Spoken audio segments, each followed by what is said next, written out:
Bienvenue à cette session plénière d'Emerging Valley 2024. Donc, je suis Christian Zekino, directeur associé de Fanaka Co.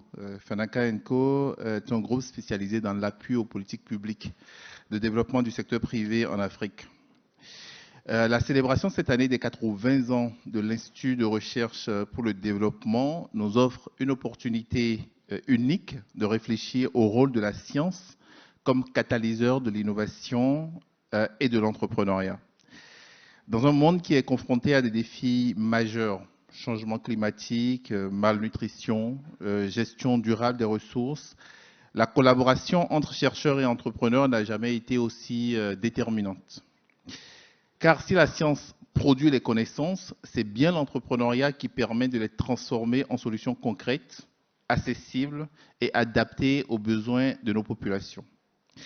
Pour explorer ces synergies et comprendre comment construire des ponts plus solides entre laboratoires et marché, nous avons l'honneur d'accueillir des personnalités qui incarnent cette dynamique à différents niveaux. On a la chance, le plaisir d'avoir avec nous Madame Valérie Verdier, qui est la présidente directrice générale de l'IRD, qui pilote depuis 2020 la transformation de cette institution majeure de la recherche pour le développement. Phytopathologistes de formation, vous avez une expérience unique du terrain et de la valorisation de la recherche. On a le professeur Slim Kalbous qui nous rejoint à distance. Je ne sais pas s'il est toujours connecté, qui sera avec nous à distance, qui est le recteur de l'Agence universitaire de la francophonie, mais aussi ancien ministre et entrepreneur, et qui incarne parfaitement ces passerelles entre académie et entrepreneuriat. Nous avons également deux exemples inspirants de chercheuses devenues entrepreneurs. On a Madame Cécile Villeneuve, qui a transformé son expertise en écologie des sols en une entreprise innovante, Elisol Environnement. Nous avons Madame Clélia Oliva, j'ai bien prononcé? Oui. Qui a développé Terratis pour industrialiser une technologie de l'IRD contre le moustique tigre, c'est bien ça? On a le docteur Christophe Garonne, qui est professeur à Cage Business School et qui forme depuis plus de 20 ans des entrepreneurs et accompagne cette transformation des innovations en entreprise. Et enfin, Toki Randriantsoa, bien prononcé? Ça va. Ok, merci. Jeune chercheur nominé au trophée de l'innovation 2024 de l'IRD, qui développe une solution innovante de gestion des déchets à Madagascar. Vous représentez cette nouvelle génération qui veut faire de la science un levier de changement concret. Pour lancer nos échanges, je vais commencer par Madame Verdier. L'IRD fête ses 80 ans. Vous avez plus de 2300 agents, dont 946 chercheurs, si les chiffres sont bons, je ne sais pas, peut-être plus, vous nous direz. Plus de 500 co-publications avec des partenaires africains. Comment cette puissance scientifique se transforme-t-elle aujourd'hui en innovation concrète pour le développement durable? D'abord, bonjour à toutes et à tous. Un grand bonjour à Slim Kalbous qui nous a rejoints. Merci pour la question. Comme vous l'avez rappelé, effectivement, l'IRD a fêté cette année ses 80 ans d'existence, 80 ans de partenariat, je dirais, ancré dans les territoires, ancré dans les pays. Donc on a 35 délégations à l'étranger, principalement en Afrique, mais aussi en Asie du Sud-Est, en Amérique latine et centrale et dans les territoires d'outre-mer. Et c'est à travers, je dirais, ce réseau formidable de délégués, de chercheurs qui sont le plus souvent positionnés auprès des partenaires dans les pays qui nous accueillent et les partenaires qui nous accueillent, qu'on développe ces recherches. Une recherche qui a une dimension, je dirais, pluri-interdisciplinaire importante. Ça fait que les projets, ils sont les projets de recherche, mais je crois que vous allez très bien l'illustrer parce que chacun d'entre vous, peut-être à part Christophe, a travaillé avec l'IRD et de là sont sortis des projets innovants. Donc c'est une recherche qui est très ancrée, qui doit vraiment répondre aux enjeux de nos partenaires. Et quand je dis ça, c'est que la recherche, certes, elle conduit on souhaite qu'elle conduise le plus possible vers de l'innovation, vers des solutions qui soient utiles et utiles aux besoins locaux. Et donc, on le fait de différentes manières. On le fait par la formation, la sensibilisation de nos chercheurs, de nos partenaires qui travaillent avec nous, des jeunes doctorants. Beaucoup de doctorants sont passés par l'IRD et on s'en réjouit parce que c'est un formidable tissu, je dirais, de collaborateurs. Donc c'est beaucoup de formation, beaucoup de sensibilisation. Et c'est aussi beaucoup, je dirais, de discussion, d'ouverture. Il faut avoir une certaine ouverture d'esprit. Nos chercheurs, ils arrivent avec des questions précises, mais ils ont besoin aussi d'avoir autour de la table des entrepreneurs. Ils ont besoin d'entendre aussi quels sont les besoins spécifiques des citoyens. Et donc c'est comme ça aussi au départ qu'on construit une question de recherche, tout en pensant dans le plus long terme à quelle innovation et à quelle solution elle va conduire. Alors quand je dis formation, ça passe par des financements qu'on va chercher. On a un appui, et par le fait aussi que l'IRD a 2 tutelles importantes, qui sont celles du ministère de la Recherche et aussi le ministère des Affaires étrangères. Donc quand je pense par exemple au soutien que nous apporte le ministère des Affaires étrangères, c'est par exemple des fonds Équipe France qui vont nous permettre de développer ce qui s'appelait autrefois les FSPI, donc où il y avait le mot innovation. Et donc, par ces projets-là, on va pouvoir développer, je dirais, des solutions assez innovantes. Alors, je pense par exemple à un projet en Tunisie qu'on a mené donc avec un fonds Équipe France et avec nos partenaires tunisiens, et qui nous ont permis, à partir de toute la connaissance que nos chercheurs ont développée avec les partenaires, de comment fonctionnent les réseaux hydrologiques, comment on a développé une application qui s'appelle Citrig et qui permet d'irriguer, par exemple, les plantations de citrus. Donc, mon message, c'est qu'on ait une recherche ancrée, qu'on ait une recherche qui correspond vraiment aux besoins des territoires. Et je pense qu'il y a des exemples très concrets que vous allez prendre. Et puis comment, à partir de là, voilà, on va penser entrepreneuriat, penser emploi, parce que la recherche, elle doit aussi mener vers de l'emploi. Tous ces doctorants qu'on forme, et ils sont plusieurs milliers que nous avons formés via l'IRD, c'est pour quel emploi? Et donc, voilà, les amener à cette réflexion dès le démarrage en disant, voilà, penser solution, penser innovation. Merci. Gardez le micro. Est-ce que vous avez des dispositifs justement pour accompagner les chercheurs entrepreneurs? Donc les chercheurs qui viennent déjà avec cette vocation-là au-delà de la recherche, de passer sur le marché. Oui, bien sûr. Alors, l'IRD, on a développé ce qui s'appelle le fonds d'amorçage innovation. Donc, c'est des fonds d'amorçage d'innovation que, voilà, les chercheurs nous font des propositions qu'on va sélectionner.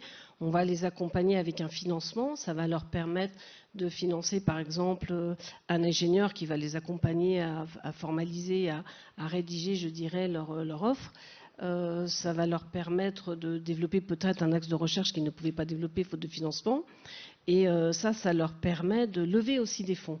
C'est vraiment un levier pour aller ensuite chercher d'autres financements plus importants.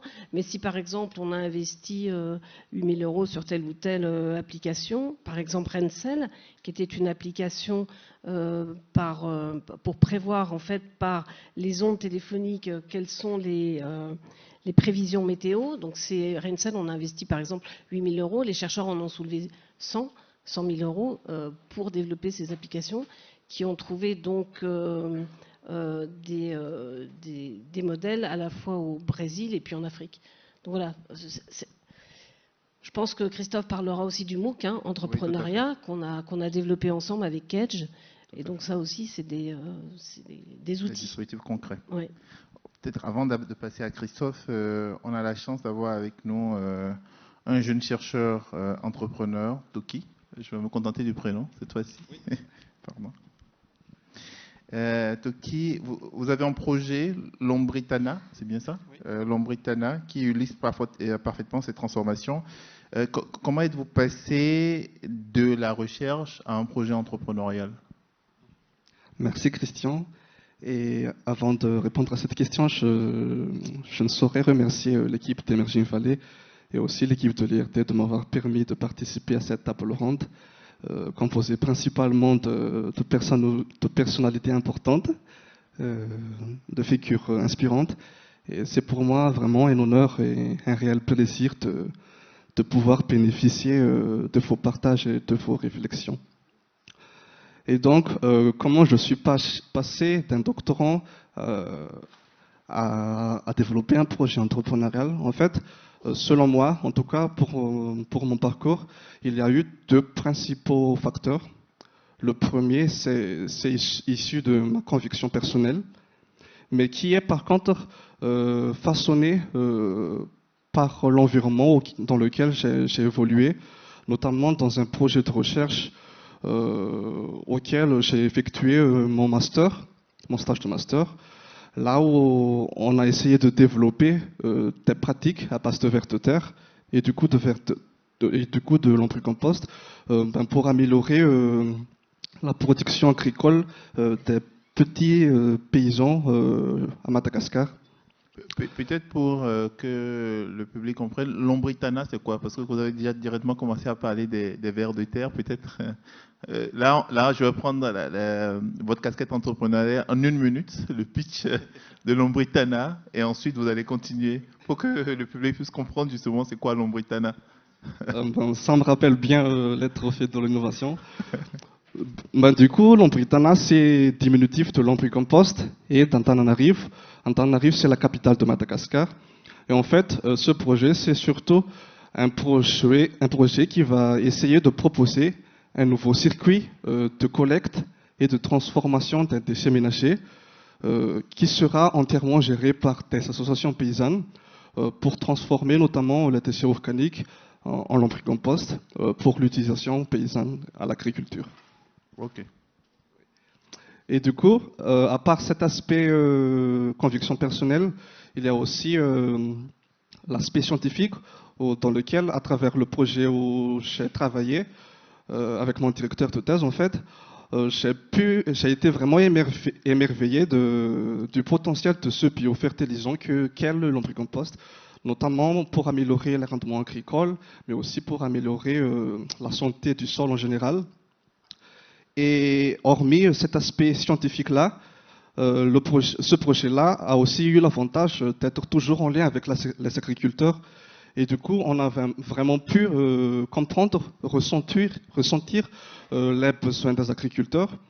Et du coup, la science, comme l'entrepreneuriat, on arrive aussi à identifier les besoins et la recherche en soi, ça a pour objectif de répondre à des besoins. À des besoins identifiés, effectivement. Madame Verdier a parlé tout à l'heure du MOOC Sciences et Entrepreneuriat. On a la chance d'avoir avec nous Monsieur Christophe Garonne. Monsieur, oui, enfin, ma question vient au meilleur moment. Comment est-ce que justement le MOOC Sciences et Entrepreneuriat répond-il à ces enjeux? Déjà, c'est parti d'où? Enfin, la réflexion pour le développement du MOOC est partie d'où et comment ça répond à ces enjeux? Je ne sais d'ailleurs pas si vous avez eu, vous, l'opportunité de suivre ce MOOC-là. Vous l'avez suivi? Oui, bien sûr. Bon, peut-être que le MOOC a fait des émules. Parfait. Dites-nous. En fait, il y a plusieurs choses là qui ont été dites. J'ai entendu ce qu'a dit Valérie, j'ai entendu ce qu'a dit notre entrepreneur. Et pour résumer, c'est qu'est-ce qu'on fait avec la recherche pour répondre aux problèmes que les gens rencontrent au quotidien. Et si je le dis différemment, c'est qu'est-ce que l'on peut faire avec ce que l'on a. Et les chercheurs, les scientifiques, ils ont plein de choses. Et ensuite, et je pense que vous l'avez très bien dit, il y a une sorte de curiosité, de drive naturel qui vous pousse à dire, bon voilà, j'ai une solution, qu'est-ce que je peux faire avec cette solution pour quel problème et dans quel terrain je vais pouvoir le terrain, pour vous c'est parfait, dans quel terrain je vais pouvoir le mettre. Et je pense que les entrepreneurs, comme les scientifiques, ils ont vocation à répondre à des problèmes en créant des solutions claires et articulées et le plus souvent qui sont durables. Durables dans le sens vert, mais aussi dans le sens pérenne. Et c'est le but du MOOC, c'était ça, en fait. C'était de se rendre compte, d'arriver à capitaliser sur le socle de connaissances qu'avaient les différents scientifiques qui participaient à ce MOOC de l'autre côté, c'est-à-dire je suis dans un labo, j'ai développé des solutions, mais qu'est-ce que je peux faire avec ces solutions-là pour adresser les problèmes que mon marché rencontre à un instant T. Et donc, l'objectif de ce MOOC, c'était de leur proposer le contenu académique tourné vers la recherche en entrepreneuriat, parce qu'aujourd'hui, en entrepreneuriat, on a à peu près 40 ans de recherche académique qui est très orienté vers le comment faire. Et c'est souvent ce que les entrepreneurs ne regardent pas d'ailleurs. Ils pensent que entreprendre, ça se fait uniquement avec la pratique, alors qu'en réalité, c'est une science, comme l'ensemble des gens qui sont là ici aujourd'hui. C'est une science, ça s'apprend, il y a des méthodes, il y a des processus à suivre, et on sait surtout ce qui ne fonctionne pas. L'entrepreneuriat, c'est peut-être un petit peu ça la différence, on sait surtout ce qui ne fonctionne pas. On sait moins ce qui marche, mais on sait surtout ce qui ne marche pas. Donc ça ne sert à rien de faire ce qui ne marche pas. Non, et le MOOC, c'était ça. Et c'était ça sous différentes modalités, synchrone, asynchrone, sous différentes langues. Et pour dire un petit peu, parce qu'il suffit de se féliciter aussi de temps en temps, c'est un MOOC qui a eu un taux de complétion assez important, même très important, et c'est quelque chose dont on est très fier. C'est un mot qui ciblait principalement des doctorants, des chercheurs, ou c'est un mot qui est ouvert ou qui était ouvert à tout le monde? Alors, les deux, mais justement, la tonalité du MOOC et le contenu fait qu'il doit être accessible à un ensemble de publics. Il a été fait en différentes langues aussi, français, anglais, espagnol. Ok, super. Nous avons la chance d'avoir avec nous le professeur Calbous, qui est le recteur de l'Agence universitaire de la francophonie. Professeur Calbous, comment l'AUF contribue-t-elle à structurer cet écosystème science et entrepreneuriat?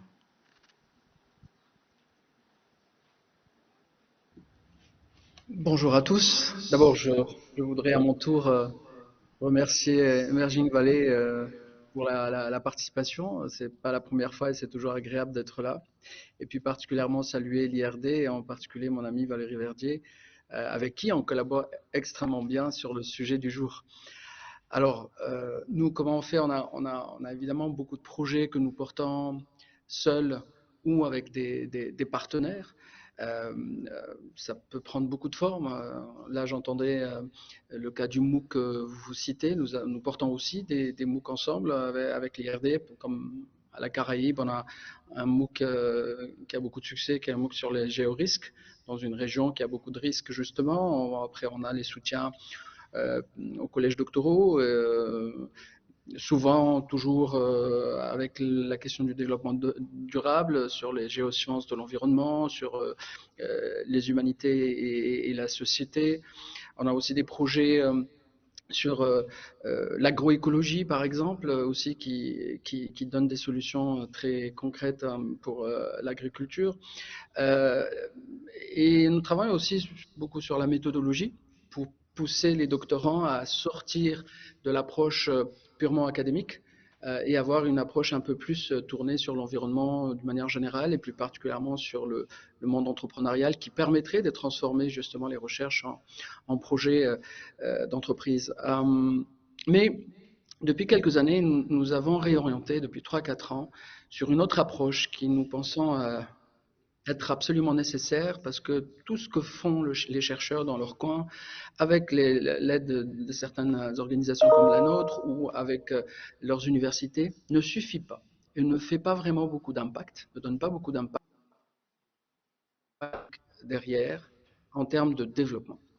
Et donc nous avons orienté dans le cadre d'une politique qu'on a appelée la politique de la diplomatie scientifique et particulièrement la diplomatie scientifique francophone, puisque c'est l'espace scientifique que nous développons est majoritairement l'espace scientifique d'expression française, c'est que nous poussons beaucoup pour un changement de système dans l'évaluation de carrière des chercheurs. Malheureusement, dans la plupart des pays de l'espace francophone, encore aujourd'hui, en dépit du fait qu'il y a beaucoup d'expériences positives ici et là, mais dans la majorité du système, l'évaluation des chercheurs, l'avancement de carrière des chercheurs est rarement basé sur ce qu'ils font avec l'environnement. Or, c'est dans les pays en voie de développement en particulier, c'est l'essentiel de ce dont on a besoin, c'est-à-dire que ce soit une recherche académique renfermée sur elle-même, qui sert uniquement entre universitaires pour avancer dans la carrière des collègues, c'est plutôt une recherche qu'on veut justement innovante, c'est-à-dire qu'elle sait sortir des murs de l'université et qu'elle donne des solutions aux décideurs et qui puissent être implémentées soit par les États eux-mêmes pour des grandes stratégies de développement, soit par des entrepreneurs qui portent l'innovation et la transforment sur le terrain. Et c'est un combat pas facile parce que tout changement de système ancré structurellement est compliqué. Mais nous avons aujourd'hui un manifeste, on l'a appelé le manifeste de la diplomatie scientifique francophone, qui est co-signé jusqu'à ce jour par 43 gouvernements, et ce manifeste établit les priorités de la collaboration scientifique à l'intérieur de l'espace francophone. Et cette collaboration établit parmi les points considérés comme prioritaires, notamment par les ministres en charge de l'enseignement supérieur et de la recherche dans ces pays-là, la question justement de la recherche à impact sociétal qui donne des solutions aux questions de développement. Et c'est notre plus grand combat aujourd'hui parce que l'aide directe aux chercheurs est intéressante, mais si elle n'est pas appuyée par de la gouvernance et une politique publique derrière qui est convaincue par cette idée, qui est convaincue de l'utilité de la notion des sciences, de l'université, des centres de recherche au service du développement, on ne peut pas avancer. Et donc voilà, c'est un travail de longue haleine, mais il se fait parallèlement entre l'appui au changement de l'état d'esprit des politiques publiques et en même temps des aides très concrètes sur des projets très, très utiles et qui correspondent aux compétences des chercheurs. Voilà Ok. en résumé. Si je comprends bien, donc évaluer les chercheurs en faisant plus attention à comment est-ce que leurs recherches ont des applications concrètes dans la société, comment est-ce que leurs recherches permettent d'améliorer finalement l'environnement, les conditions de vie des populations, et peut-être un peu moins sur l'évaluation des articles scientifiques ou des Absolument. publications. Ok. J'ai vu Madame Vous Verdier avez, qui hochait vous la avez tête. très Je ne sais bien pas compris. je sais pas si vous avez une réaction. Non, mais je vais tout à fait dans le sens de Slim. C'est vrai que en tant qu'organisme de recherche pour le développement, c'est vrai que nos chercheurs, ils sont très impliqués dans ces questions fondamentales et répondent à des besoins prioritaires. Mais c'est vrai que le système d'évaluation français, il reste encore très basé sur les publications et qu'on veut faire évoluer effectivement ce système d'évaluation. Alors ça ne se fait pas tout seul, hein, on est en discussion avec le Haut Conseil à l'évaluation de l'HCERS pour faire évoluer cette mentalité et les amener effectivement à considérer d'autres critères que la pure publication. Donc l'impact, je pense que le mot important qu'a prononcé Slim, c'est impact. C'est quel impact des recherches que nous développons et que nous finançons. Il faut aussi se rappeler qu'on est financé par le contribuable. Et donc on est redevable aussi envers nos citoyens de l'impact, enfin de leur dire quel est l'impact de nos recherches pour vous et pour tous. Tout à fait. En parlant d'impact, justement, nous avons deux entrepreneuses avec nous, ou deux entrepreneurs qui ont des parcours exemplaires. Est-ce que vous pouvez justement nous parler à la fois de vos solutions et des obstacles que vous avez dû surmonter, justement? Peut-être qu'on peut commencer par vous, Madame Villeneuve. Oui, merci. Bonjour à tous. Merci également de m'avoir permis d'être ici aujourd'hui. Alors exemplaire, je ne sais pas, à titre d'exemple, on va dire. Hein. À titre d'exemple. Du coup, Elissol Environnement, en fait, c'est une entreprise que j'ai co-créée avec deux associés il y a plus de 10 ans. Donc on est toujours une petite entreprise. Et effectivement, j'ai bien aimé la notion d'utiliser des connaissances et de les transformer en solutions. Parce que c'est un peu dans ma démarche qui s'est produite. On avait beaucoup d'expérience sur donc les organismes sur lesquels je travaille, qui sont des organismes microscopiques, qui peuvent servir de bioindicateurs pour évaluer la santé des sols. Donc on avait cette expertise sur les sols et sur nos organismes, et en fait on publiait, puis on nous disait mais ça c'est connu, ça c'est connu. Et c'est vrai qu'on s'est dit finalement puisque c'est connu, utilisons-le vraiment pour proposer des diagnostics de santé des sols, santé biologique des sols. Alors il y a 10 ans on était un petit peu en avance quand même parce que finalement les sols ils étaient complètement oubliés, on en parle beaucoup plus aujourd'hui. Il y a encore beaucoup de travail à faire parce qu'on part de loin. Mais voilà, on s'est mis dans ce créneau et on a vraiment cherché à exploiter, à valoriser notre expertise sur ce domaine très précis, très pointu, dans ce domaine pour des utilisateurs du monde agricole, mais aussi des sites et sols pollués ou des collectivités territoriales. Ok. Et ce passage-là, ça s'est fait facilement. Il y a 10 ans, bon, aujourd'hui on a Madame Verdier Le professeur Calbous qui en parle, mais est-ce qu'il y a 10 ans, c'était déjà simple pour vous de faire cette transformation-là? Alors simple, en fait, je dirais qu'il nous a fallu 10 ans pour maintenant avoir vraiment un produit qui est adapté aux utilisateurs. On Ok. était des artisans, maintenant on va pouvoir passer un peu plus au débit.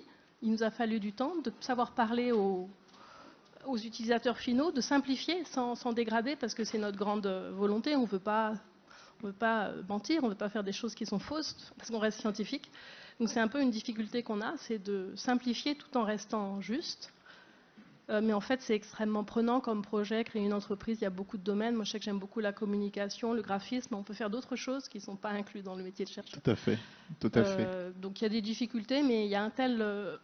on est porté, en fait, par le projet et l'envie d'aboutir à quelque chose. Donc les difficultés, on les laisse un peu de côté, quoi. Il y a pas Ok, super. On a aussi Madame Oliva. Si vous pouvez me parler de votre entreprise et justement comment le parcours s'est fait et quelles ont été vos difficultés. Oui, avec plaisir. Alors, moi j'ai créé Terratis il y a 1 an, mais c'est une idée qui est née il y a presque 4 ans. Donc en fait, j'ai fait ma thèse avec l'IRD de 2009 à 2012, donc il y a plusieurs années. Ensuite, comme beaucoup de chercheurs, je n'ai pas intégré un institut, donc je suis allée à droite à gauche dans d'autres pays.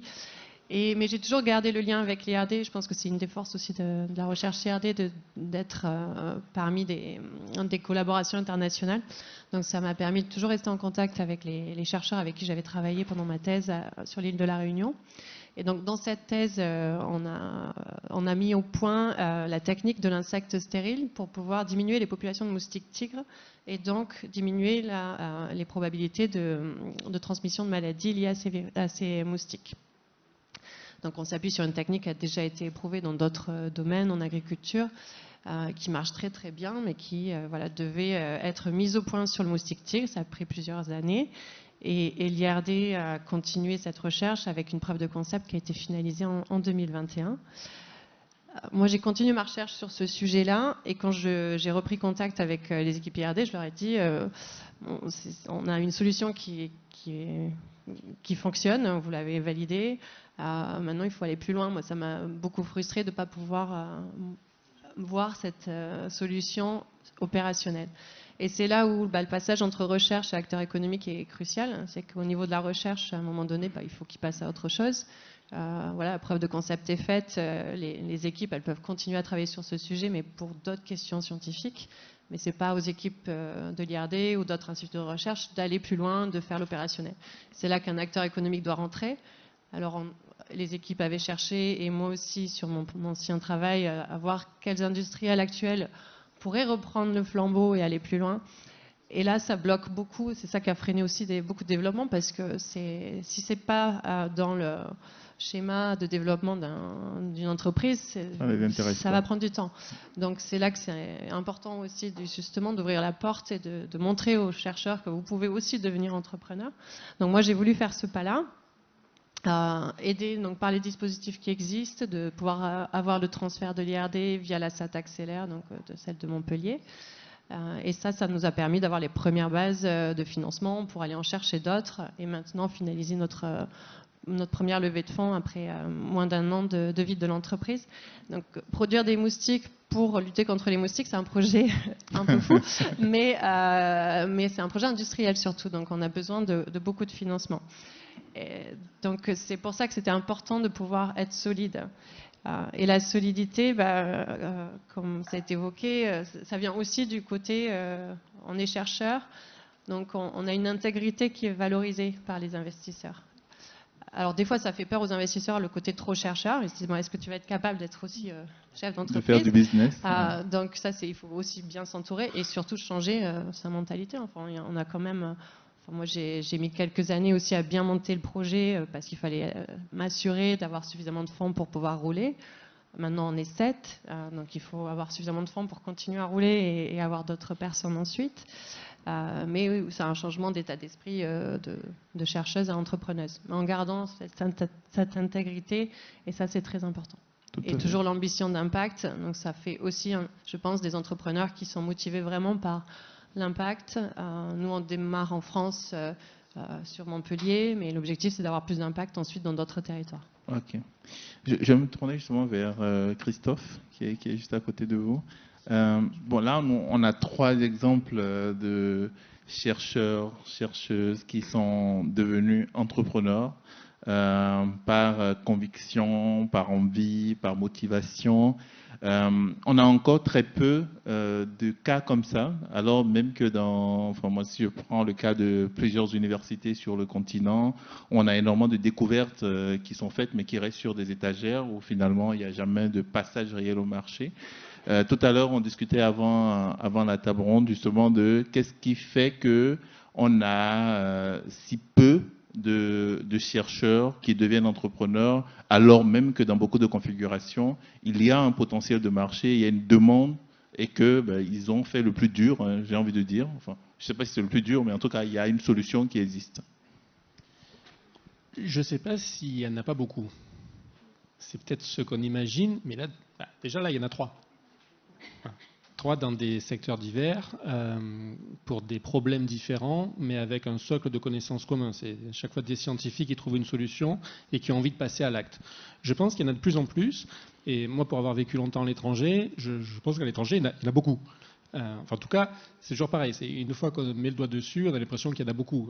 Avant qu'on se préoccupe de ce problème-là, on a l'impression qu'il n'y en avait pas. Mais ce que j'ai entendu là, c'est une volonté de l'entrepreneur ou de l'entrepreneuse de passer le pas. C'est le mot que vous avez dit. Hein. Il faut me lancer, j'y vais, j'essaie de le vendre à quelqu'un d'autre, je vois que ça ne fonctionne pas, donc en réalité, bon, il faut que je le fasse tout seul. C'est ça. Voilà. Ça, c'est une histoire qui arrive quasiment tout le temps. C'est un mythe de penser qu'on développe quelque chose dans un labo et qu'une autre entreprise n'attendait que ça, que quelqu'un arrive avec un projet clé en main et dit tiens, j'ai une solution à ton problème. Non, ça ne marche pas.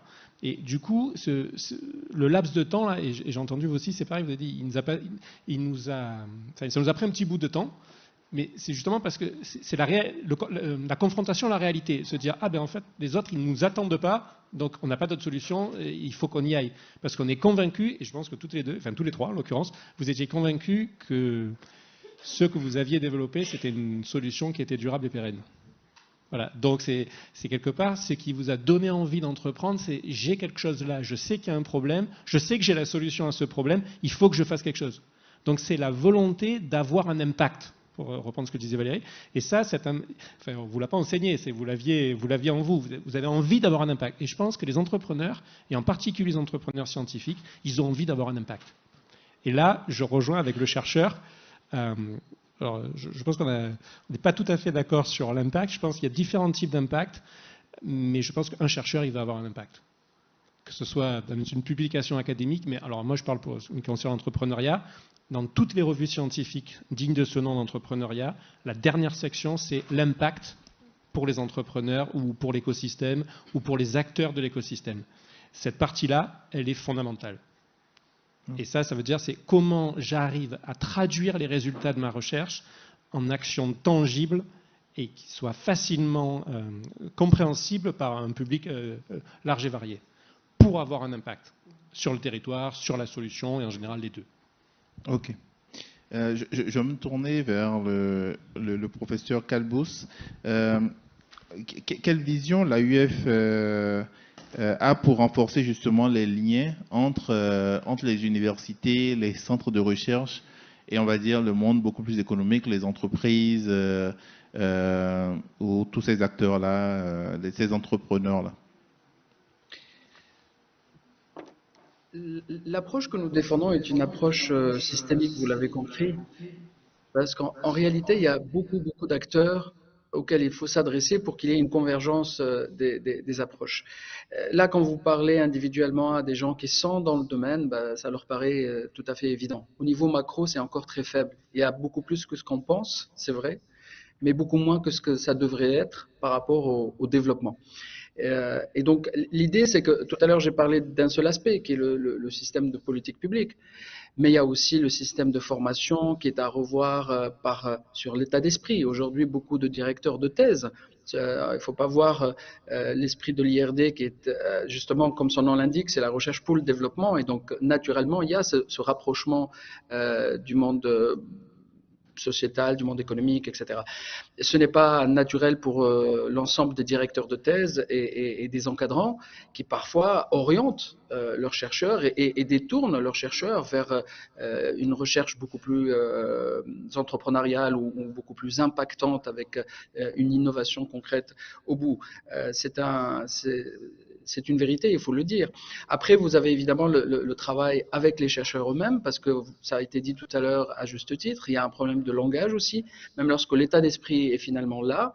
C'est une étape très importante, mais elle n'est pas suffisante, parce que le langage de l'entrepreneur n'est pas le langage de l'universitaire, n'est pas le langage du scientifique.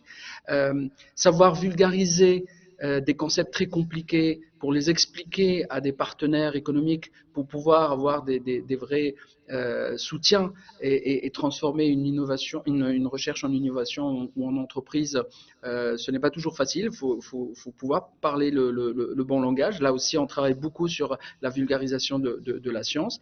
Et puis le rapprochement des acteurs avec les acteurs socio-économiques aussi. Parce qu'on ne peut pas créer une entreprise tout seul dans son coin. On a besoin des autres acteurs du monde économique pour pouvoir le faire, que ce soit les financiers, que ce soit ceux qui vont nous aider à faire des études de marché, que ce soit tous les acteurs de l'écosystème entrepreneurial. Et le rapprochement des acteurs de l'écosystème entrepreneurial du monde universitaire est une priorité pour l'Agence universelle de la francophonie, parce qu'on ne se parle pas toujours.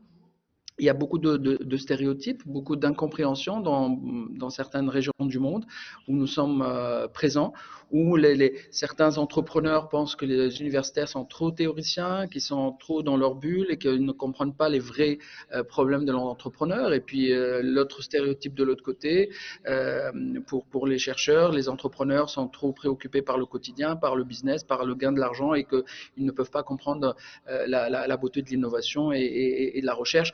Ces stéréotypes sont encore vivaces, malheureusement, dans beaucoup de régions du monde dans lesquelles nous opérons. Et donc, c'est un travail de longue haleine sur le changement d'esprit, mais sur plusieurs acteurs, vous l'avez compris, il y a l'appui politique, il y a l'appui de l'encadrement du système de formation et de la recherche, et il y a le chercheur lui-même, le jeune chercheur. C'est pour ça qu'on travaille beaucoup sur l'employabilité des chercheurs aujourd'hui. C'est un paradoxe dans certains pays où nous avons un manque flagrant de compétences de haut niveau et en même temps des diplômés du supérieur, de master, doctorat, chômeurs. C'est un drôle de paradoxe dans beaucoup de pays de l'espace francophone, et donc c'est pour nous des problématiques essentielles pour le développement sur lesquelles nous travaillons. Donc réorienter une bonne partie de la recherche pour qu'elle soit une recherche orientée vers des solutions à la société au sens le plus large. Je suis d'accord sur l'idée de l'impact. L'impact, il peut être culturel, social, humain, pas que strictement économique et financier, bien entendu. Et donc, en tout cas, apporter des solutions. C'est le maître mot, c'est de proposer des solutions qui viennent de la science, qui viennent de la réflexion intellectuelle. Ça marche. Merci beaucoup. On se dirige vers la fin de notre séquence. Peut-être en une minute, je vais laisser la parole à chacun d'entre vous pour conclure. Et moi, j'ai une question, un conseil pour un jeune chercheur qui souhaite entreprendre. Conclusion, réponse en une minute.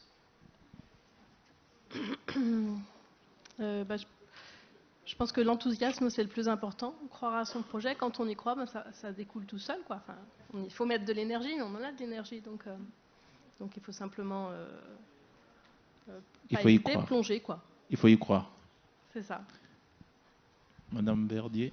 Oui, il faut y croire, je suis d'accord. Il faut être très ouvert. Il faut avoir une grande ouverture d'esprit quand on est sur un sujet de recherche. Il faut mettre tous les acteurs autour de la table. Et ça, c'est extrêmement important. C'est comme ça qu'on va construire les solutions ensemble. Et puis, pour qu'elles soient durables, surtout les solutions. On a besoin de tout le monde. Je veux juste rappeler, à l'IRD, on a créé les trophées de l'innovation. C'est important parce que c'est des jeunes comme Toki et bien d'autres qui ont l'opportunité de transformer leur recherche en innovation. Tout à fait. Merci beaucoup. Et justement, Toki, donc il faut être ouvert. Il faut y croire, il faut être ouvert. Je rebondis sur ce qu'elles ont dit.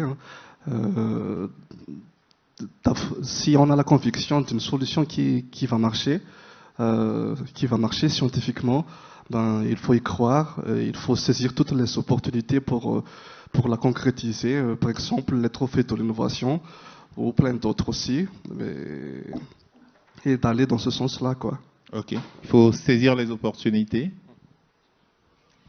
Oui, et moi je voudrais rebondir, même dire une anecdote par rapport à ce qu'a dit Slim, hein, c'est ça, en visio. Le professeur Calvus, oui. Moi, j'ai certains anciens collègues chercheurs, même récemment, m'ont dit « Ah, ça y est, tu passais du côté obscur ». Donc, je pense que c'est peut-être un petit point à travailler. Ok. Absolument. Donc, la sensibilisation. Et moi, je conclurai avec un mot d'un chanteur connu, c'est l'envie d'avoir envie.